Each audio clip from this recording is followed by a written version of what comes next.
The recent terror attack by a 29-year-old immigrant from Uzbekistan has some talking about immigration reform. U.S. President Trump said he wants to end the diversity visa lottery program, which gives out about 50,000 visas to countries which have a low rate of immigration to the United States. Some European countries have also expressed regret over throwing the doors wide open and too quickly to refugees.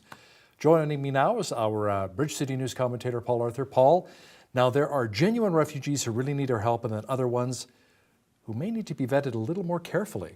Yes, certainly. There are some real needs out there, refugees coming to Canada for good reason, fleeing their country for various reasons, etc. And we don't want to shut the door on them permanently. Of course not. Canada has a great reputation as being an open country that way, but my goodness, we need some common sense here. And again, as we've just seen here in New York City, my goodness, yeah, sometimes get the wrong immigrants through and some bad things can happen. And you know, it's not just in Canada, but I mean, I have family in Munich, in Germany, in Bavaria, and I have an aunt, Tante Hilda. She says, ever since Germany opened the doors wide open to a lot of immigrants, refugees coming in, we've seen the crime go up exponentially. Probably weren't vetted properly, but she's seen a lot of the crime. I mean, she's lived there all of her life, and she sees a lot of the crime going up. So, I mean, that is a bit of an issue. People are not vetted properly.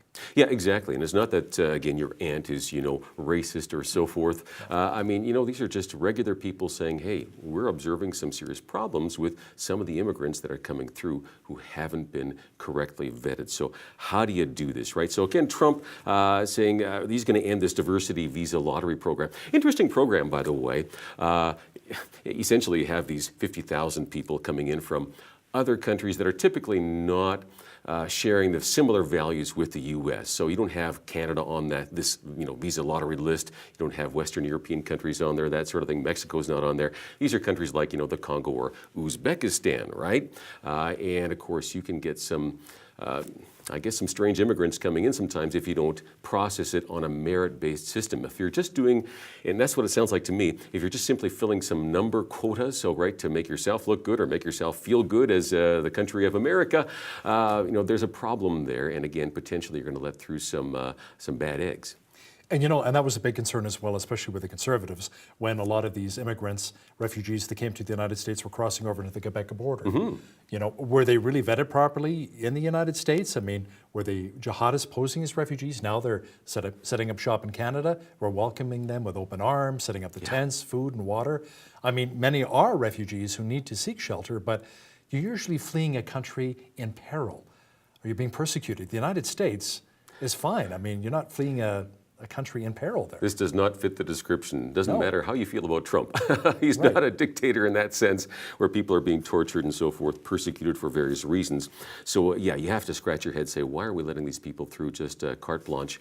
And you know what, we have to set something up. It is going to rub some people the wrong way, but we have to get something in place here, again, merit-based. And the funny thing is, once you start talking about restrictions on immigration, it's almost instantaneous. Somebody will label you as being racist, okay? You're intolerant and so forth. This is problematic. I don't think Canadians are anti-immigration, generally speaking. I mean, most Canadians, they're not anti-immigrant. Most of us have parents, grandparents, great-grandparents, and so forth, who have immigrated and have built a great country here over the years. Well, same thing with my parents. They came from the old country, from Europe. They came here. So, and they would say, well, I came here as an immigrant, so yeah, I want to welcome other immigrants into our country as well. But I guess a lot of problem that Canadians that I've spoken to as well, the problems they're having is that a lot of the minority groups that are coming here are saying, we want you to adopt our cultures and our practices. We're not going to assimilate and integrate into Canadian society. That's the key point right there, I think, Hal. Some want to set up a caliphate. Some of them say they want to see Sharia law. I mean, like, whoa, settle down here. What are your thoughts on that? Well, I think you've hit the nail on the head. Speaking of our, immigrants, typically over the years in the past decades, they've come over sharing the same kinds of values we've held dearly here for many, many years in Canada. Now we're seeing, and I think that's the concern of the average Canadian, if we see large numbers of immigrants coming from countries and cultures where they do not share similar values, their values are different than ours, that inevitably is going to cause some conflict here. And it's not going to build a better Canada. In fact, it's going to actually make it worse, to be putting it very bluntly. And some people don't like to hear that, but So how can we really assimilate then?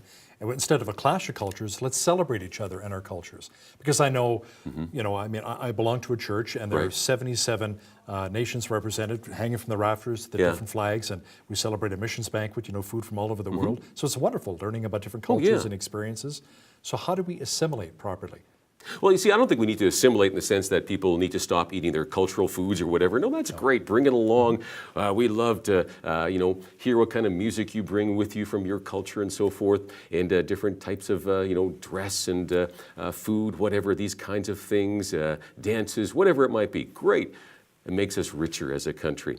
However, the values, again, what are you bringing with you when it comes to values? Give you a few examples, I guess, that come to mind. First one that pops into mind is, I think, the treatment of women. In Canada, one of our values is that people are equal and should be treated as such, right? So, we have the freedom to vote here, the freedom to drive. In some countries, you can't drive because you're a woman and so forth, or you have to walk behind the male. These kinds of things, or again, a total face covering, whatever the case might be there. That's a key issue. So, let's not go there, all right? We want to set some guidelines. If you come here to Canada, let's, assimilate into those kinds of values that we have here. Share those values with us. Freedom of religion. Again, some of the immigrants we're talking about here today would come from a culture or a nation where there is no tolerance for other faith groups. If you're in this country, this is the faith you follow. Otherwise, there's severe restrictions on you, or in fact, in some cases, you're either put in prison or even killed for your faith beliefs. That has no place in Canada, and I think most of us would say yes and amen to that as Canadian citizens. Another one that comes to mind, I guess, would be simply democracy. That sounds strange, right? Who wouldn't want democracy? But oddly enough, we've seen some of this, experimented with in places like Afghanistan and so forth. And it doesn't seem to fly that well. Some people love it. Other people actually don't embrace it. It's been entrenched in the culture for so long. So some of the values in some of these countries, they are not in favor of democracy. And as if you're going to come to Canada, that's one of the values we insist that you hold to, is that democracy is a good thing, and we want to participate in that together here in Canada. What's interesting is that our Prime Minister, Justin Trudeau, speaks quite a bit about diversity, how diversity is our strength in this country, right? Yet he'll go to a mosque where the women are segregated from the men, not allowed to sit with the men, and yet Trudeau calls himself a feminist. I mean, is it a little hypocritical here? I mean, what's going on with our Prime Minister? I remember that last year. It was just so ironic. You push for it, but in the process, you stumble over your own good intentions with that. So again, that's, in this case, some of these immigrants have come, and we want them to be able to follow their religion freely, but you have this clash of cultures and clash of religions, I guess, to an extreme anyway. Some of the more extreme portions of, in this case, Islamic religion would see that women need to be separated. As I would see it, that seems to be, you're valuing women less than men. It seems that way, and I think the observation from most of us would say, yeah, it sure seems to lean that way. Do we want those values being imported into Canada? A while back, I saw a presentation a gentleman was giving, and I'm sorry I don't have the exact name of the presentation off the top of my head, but it was fascinating looking at various cultures and nations around the world, different religious backgrounds, different historical backgrounds from the different nations around the world. But they observed, okay, here's where you see more corruption, here's where you see less corruption, and so forth. And there was a pattern there, and I think the exception was Japan, which doesn't particularly have a Judeo-Christian background, but you saw much higher levels of, or less levels of corruption, higher levels of integrity, I guess, in nations that have a Judeo-Christian background, and particularly in the West, of course, Europe and North America, and also Japan. And fascinating when you see some of the other cultures there, and then some of the stats coming out when you have larger numbers of immigrants coming to the other countries. Does it affect the actual integrity of these countries, the level of corruption? And it seems that it actually does, over time, start to affect in a negative way the integrity of these countries. And we don't want that happening in Canada. And you know what, Paul, I'm glad you brought up Japan. I have a good friend of mine, he's a journalist, works in Tokyo, Japan, and he married a Japanese woman. They have a beautiful son. And he was telling me when he first moved to Japan about 7-8 years ago, he saw a lot of signage in front of restaurants and even apartment complexes saying, "No foreigners allowed." Oh my Right out in goodness. plain Oh my sight, goodness. in English written, "No foreigners allowed." Now, what do you think that would, how would that translate here in Canada? How do you think, somebody's walking in, "No foreigners allowed"? I mean, we have a Human Rights Commission tribunal here. That wouldn't fly in Canada. No. But in Japan, he told me firsthand, he sent me the pictures. He wasn't Wow. allowed into certain restaurants or even apartment complexes. I wasn't aware of that. That Yeah, is that's in Japan. very interesting. Yeah. Yeah, it's not going to fly in Canada, and nor should it. I mean, we don't want to have this big wall up saying no immigrants. Again, I don't think as Canadians we're anti-immigration. We simply need to do a much better job of how we vet the immigrants So let me ask you who are something. allowed. How would you describe a Canadian? What's a Canadian value, What's right? a Canadian? Like our Canadian values, Judeo-Christian. Because somebody said, "What's a Canadian?" We're a melting pot. Like Justin Trudeau believes. You know, it's like everybody from around the world: Europe, Africa, Asia, the Middle East. Canadians. We're a melting It is pot hard to society. nail down, isn't it, in concrete terms, this is a Canadian value. But as mentioned earlier, certainly some of those values are based on our, again, Judeo-Christian heritage, here in Canada. And we do, again, value women. We value the rights of individuals. We value freedom of speech, freedom of religion. We value honesty. Again, We value hockey. We value hockey. Exactly, Canadian value, Well, let me ask this. As Canadians, are we hesitant, and I think we are we scared to say out loud that our Canadian values are superior, can I use that word, superior to those held in many other nations around the world? You know what?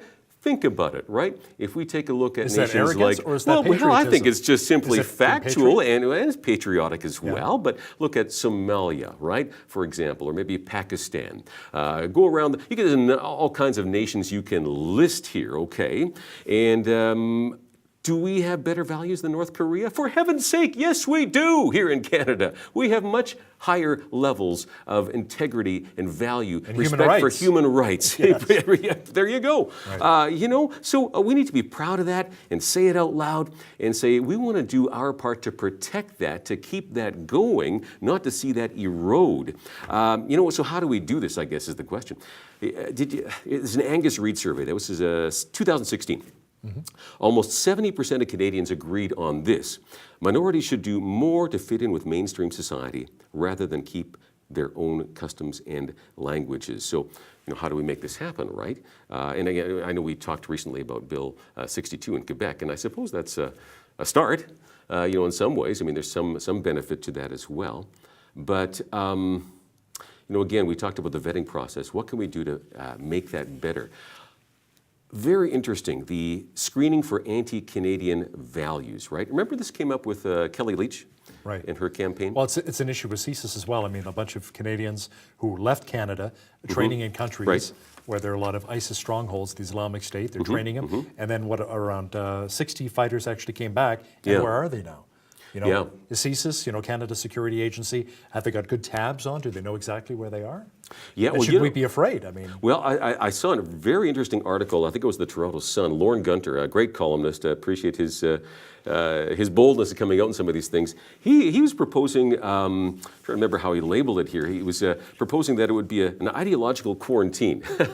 It sounds funny, but he actually you could read the article in the Toronto Sun there. But he says, if a Canadian citizen went to an Ebola hotspot somewhere in the world and then came back, returned to Canada, the federal government would undoubtedly quarantine them for a time to make sure that they're not contagious and infecting other Canadians and so forth, to keep the rest of us safe. So he says, why can't we do something similar with ISIS, right? They're sympathizers who've gone overseas, as you mentioned, to fight there. Now they're starting to come back as ISIS is, losing ground and so forth.